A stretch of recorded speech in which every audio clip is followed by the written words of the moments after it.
Hey, what's up? It's Owen from Real Social Dynamics. I'm in Maui right now, and I'm going to talk to you about what I think has allowed me to have a load of novel new experiences, okay? Basically, why I think I've had so many life experiences and why other people, miss out. I have friends that if I'm like, yo, let's go try out improv, they're like, bang, let's do it. Let's go try it. Yo, you want to go take a flight over here? Let's go fly over here. What's over there? Let's go see it. Let's go find out. The more stimulus that you put on your mind, the more that you're getting out of autopilot, okay? Major reason that I love pickup. Love pickup for this reason.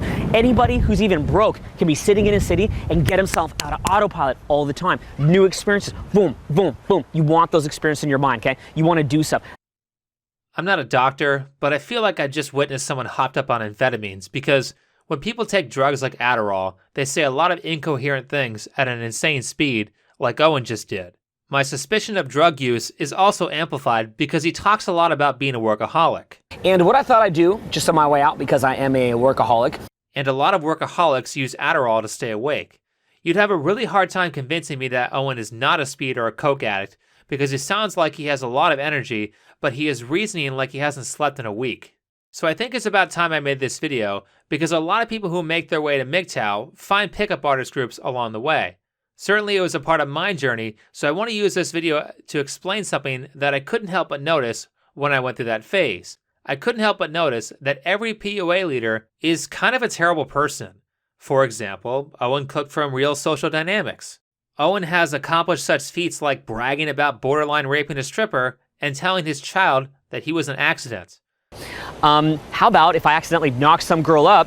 What if that were to happen? Well, guess what? It actually did. Also, the years haven't really been that good to him. What's up? It's Owen. I'm gonna ask you a question.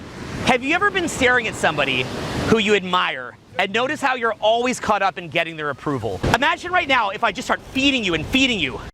Outside of Real Social Dynamics, which has winners like Owen Cook or even Julian Blanc, there are plenty of examples of bad behavior from mainstream pickup artists. I've seen many pickup artist channels over the years, but I've never found one that's successful that is led by an honest, good person. When you have a high rate of dishonesty like that, you have to say that it's not so much the player as it is the game. If you've ever had a sales job, you'll know what I'm talking about, because PUA is basically just sales. And there's one well-known fact about sales, which is most people who are successful at sales are terrible people. Why is that? Because most people in sales are selling either a crappy product or something that somebody doesn't need, and they have to lie and pretend like that product is the greatest thing in the world. There's a certain kind of person who's able to do things like that. And the reality in terms of PUA is that if you were such a great catch, then you wouldn't need pickup artistry to sell yourself to women. You would just have those things that women naturally want, and they would find you. I mean, women seem to always be able to find guys with expensive cars and nice clothes. Those guys don't have to work on game. Basically, pickup artistry is saying that you have a defective product, so you have to be an effective manipulator to sell it. Case in point, Neil Strauss describes his best-selling book, The Game, as a sales manual. And the fascinating thing about after this book came out is a lot of people started using it as a sales manual. Not only that, but Neil Strauss spends his time during this seminar teaching people how to manipulate others into buying things they probably don't want. Never give someone an opportunity to say no. In other words, never allow someone to say no, because there's a principle that I'm going to teach you in a little bit. That once someone says no, it sticks as a no. So you can't allow them to say no. The two ways you do this is you never ask a question that allows for no response. There's a thing that will do this. There's a principle called the double bind. A double bind is asking a question that only has the response you want. So a double bind is, instead of saying, would you like to buy this, double bind is, do you want to go on the monthly plan, or do you want to just buy one shot right now? A double bind is, it doesn't allow, every answer to the question has the outcome you want. Pickup artistry is selling you two things. The first is well described in a clip of Neil Strauss talking about his behavior after he got married. So you've had a change of heart. I'm bigger than that, a complete transformation as to kind of who I was and what I thought was important to who I am now. And what brought that about? I guess sometimes you have to hit a real low, and for me it was meeting someone I cared about, being really in love with this person, or so I thought, then cheating on her, getting caught, and breaking the heart of someone who loves you and hurting her that much that I started to think, well, maybe I'm just completely wrong about everything. Now, Neil has claimed to some of the people he has taught that you can use pickup artistry to find a wife, and a lot of PUA has been sold to men as a way of finding a life partner, but that's not what it does. Just like with women, when men have sex with tons of different partners, they lose their ability to pair bond and hold on to real relationships. It can turn you into a sex addict, and you can see addict behavior with Neil, as well as in the first example with Owen. Not to mention, if something bad happens in the relationship, you are trained to lie about everything because that's how you attracted her in the first place, meaning problems get avoided instead of getting solved. The second thing being a pickup artist does is flood you with low-quality partners who aren't worth marriage. Good women don't sleep with a guy on a first date, so if you're trying to get a chick like that to marry you, then you're trying to turn a hoe into a housewife. That, or you're getting a chick who makes such bad choices with men that she doesn't know she's being courted by a player just to get used up and thrown in the garbage. Take a look at this video. It reminds me of when I was in high school, and I moved to a new area of Toronto, and I went to a new high school, and the first group of friends that gravitated to me, I needed to know where my fucking locker was, but I didn't need them to follow me home.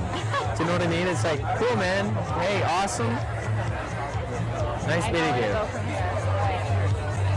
So the friends that I have now, introduce me to your friends. That's the polite thing to do. You can dress her up, can't take her anywhere, If this woman is so socially unaware that she can't tell by the tone of his voice that Mystery has completely scripted this conversation and is not being genuine, then she is a woman who is easily manipulated and not a good catch. I mean, imagine how easily she would be manipulated by her friends or her lawyer to take everything you have if you were to get a divorce.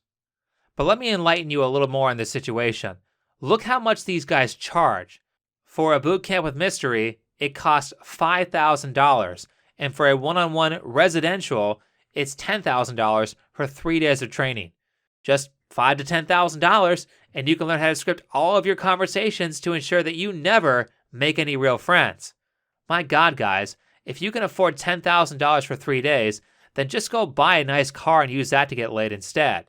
For those who can't afford $10,000, for the low price of $3,000 for a weekend, you can take lessons from our favorite deadbeat father, Owen. Speaking of real social dynamics, back in the day, with the exception of simple pickup, it used to be extremely difficult to find any examples of these big PUAs proving that their techniques actually work. That video of Mystery is a rare gem, and I've never been able to find a video of Owen picking up real women. For all you know, you could be paying $3,000 for this. So, what time is it? I don't have a watch. What's your favorite restaurant? What do you like to eat? Where are you from? Are you guys learning anything? Is that pure sarcasm? Are you going to answer one of the questions or not? I don't know. Okay. Do I have to? No, I don't have to. You don't have to? Uh-uh. And now you're twitching your hair like you're thinking Because you're a something. psycho. But you're not running away, you're sitting there. Well, I'm being paid to sit here. You're being forced to. Yeah.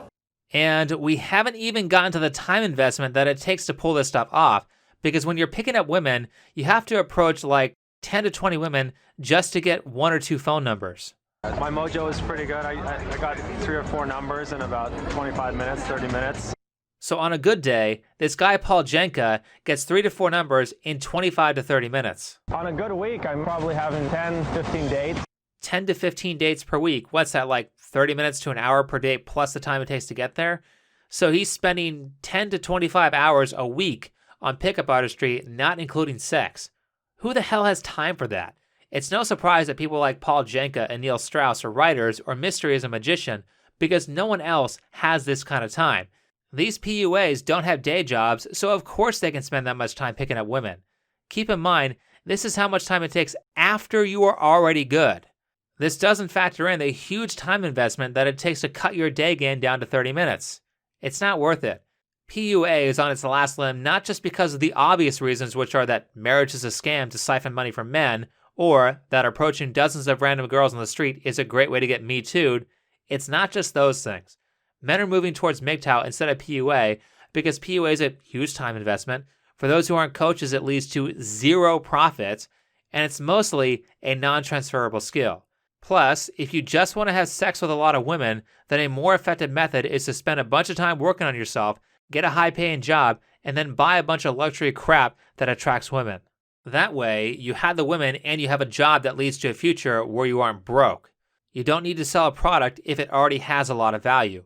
I think Jesse from Simple Pickup says it best with regards to YouTube channels. You know what's interesting? So you mentioned like promotion. Promotion's actually not that important. It's good like to get you the initial like ball rolling. Yeah. But if you have to like over promote your content, that probably means your content sucks. It's not because like you're not promoting it enough. Jesse's statement perfectly describes why pickup is an unnecessary skill.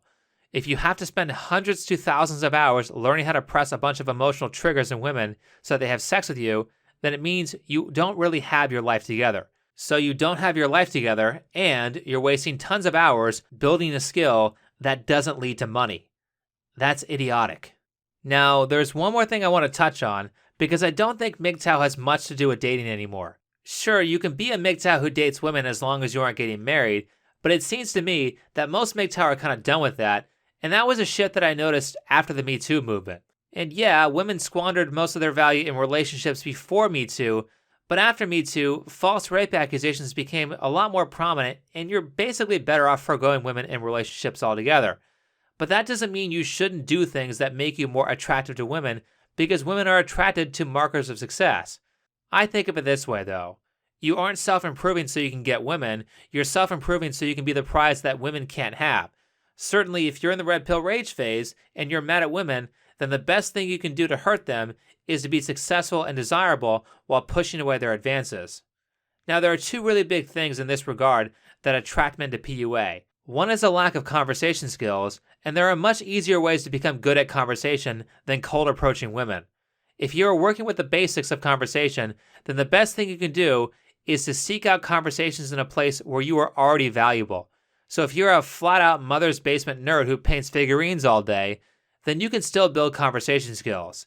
Just go to a place where you are valuable, like a hobby shop or a video game tournament.